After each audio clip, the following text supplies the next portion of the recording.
Hello বন্ধুরা, সদ্য জন্ম নেওয়া এমন কয়েকটি ভিডিও এতক্ষণ হয়তো আপনি দেখে ফেলেছেন, যেখানে দেখানো হচ্ছে চায়নার বেশ কিছু জায়গা এমন নোংরা অবস্থায় পড়ে রয়েছে। চায়না যেখানে শুধুমাত্র তার ভালো দিকগুলি সবার সামনে তুলে ধরে, সেখানে এমন সব দেশটির খারাপ ভিডিও যখন মানুষের সামনে উঠে আসে, আর সেই ভিডিও দেখেই মানুষজন চায়নার মতো একটা ডেভেলপ সিটিকে ট্রোল করতে শুরু করে। তবে এর আসল সত্য কি? চায়নার মানুষজন সত্যি কি এমন অপরিষ্কারভাবে তাদের জীবনযাপন কাটায়, নাকি চায়নার এমন সব ভিডিও দেখিয়ে ভারত যে কি পরিস্থিতির মধ্যে আছে তা সেটা লুকানোর চেষ্টা করছে? তো চলুন আজকে আমরা চায়নার এমন সব তথ্যই ফাঁস করব। তো স্বাগতম আপনাকে সৃষ্টিময় চ্যানেলের আরো একটি নতুন এপিসোডে। প্রথমে আপনি বলুন, এই দুটি শহরের মধ্যে আপনার কোন শহরটি সবচেয়ে বেশি ভালো লাগছে? নিশ্চয়ই এটা, তাই না? হ্যাঁ, এটাই হলো চায়না, যে দেশের যাতায়াত ব্যবস্থা এতটাই উন্নত যে সেখানকার সব মানুষ ট্রাফিক লাইট মেনে চলে। বুলেট ট্রেন যা সময় মতো চায়নার প্ল্যাটফর্মে এসে দাঁড়িয়ে থাকার হার প্রায় 95%। যদি না কোনো বিপর্যয়ের কারণে সেই ট্রেনটি লেট হয়, তবে তাহলেও কিন্তু যাত্রীদের সম্পূর্ণ পুরো টাকাটাই তাদের ফেরত দেওয়া হয়। এবার যদি আসি ভারতের কথায়, তাহলে এটা হলো বর্তমান ভারতের অবস্থা। যাতায়াত ব্যবস্থা কিছুটা এমন যেখানে ট্রাফিক লাইট মানে শুধুমাত্র একটা লাল রঙের লাইট, আর রোডের অবস্থা এমন যেখানে হরহামেশাই জল জমে থাকে। আর বুলেট ট্রেন, সেই কথায় গেলে উইকিপিডিয়া যা সরাসরি বলছে, বর্তমানে ভারতের কাছে কোনো চালু বা বাণিজ্যিক বুলেট ট্রেনই নেই। আর যদি সাধারণ ট্রেনের কথা বলি, তাহলে সাধারণ ট্রেনের ভেতরে যদি একবার মানুষ উঠে পড়ে, তাহলে তার অবস্থা কেমন হয় তা আপনি নিজেই দেখুন।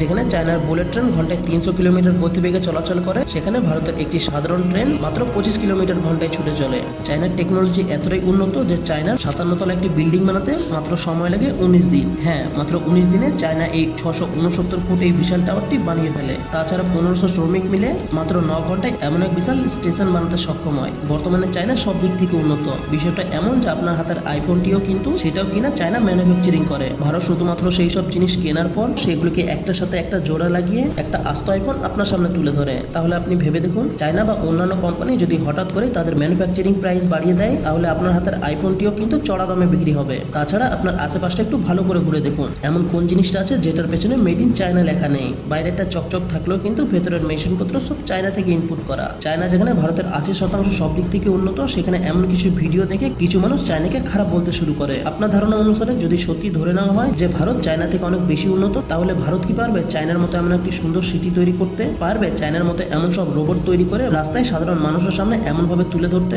তাছাড়া তার প্রত্যেক প্রোডাক্টের পেছনে মেড ইন ইন্ডিয়ার ট্যাগ লাগাতে কিন্তু তার অনেক সময় লেগে যাবে। উচ্চ শিক্ষা ব্যবস্থা, বিশাল military force, smart railway station, এমন সব উন্নতি প্রযুক্তি প্রস্তুত করতে ভারতের প্রায় বহু বছর লেগে যাবে। তুলনামূলকভাবে আজও ভারত কিন্তু অন্য দেশ থেকে আধুনিক অস্ত্র ইনপুট করায়, যার জন্য ভারত দ্বিতীয় স্তরে স্থান নিয়েছে। বন্ধু, আপনার চিন্তাধারা বদলান। শুধুমাত্র কয়েকটি ভিডিও দেখে বর্তমানে চায়নার মতো হাই ডেভেলপমেন্ট সিটিকে কখনোই ভারত হার মানাতে পারবে না। তবে চায়না কি প্রথম থেকে এমন উন্নত দেশ ছিল?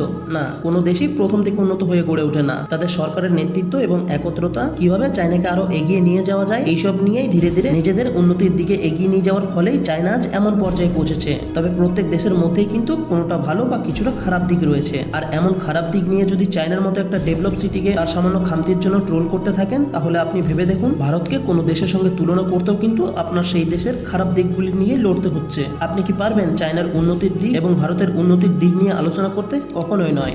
এতে আপনার কি মতামত অবশ্যই কমেন্ট দিকে জানাবেন। তো দেখা হচ্ছে আগামী এপিসোডে। ততক্ষণ পর্যন্ত ভালো থাকবেন। ধন্যবাদ।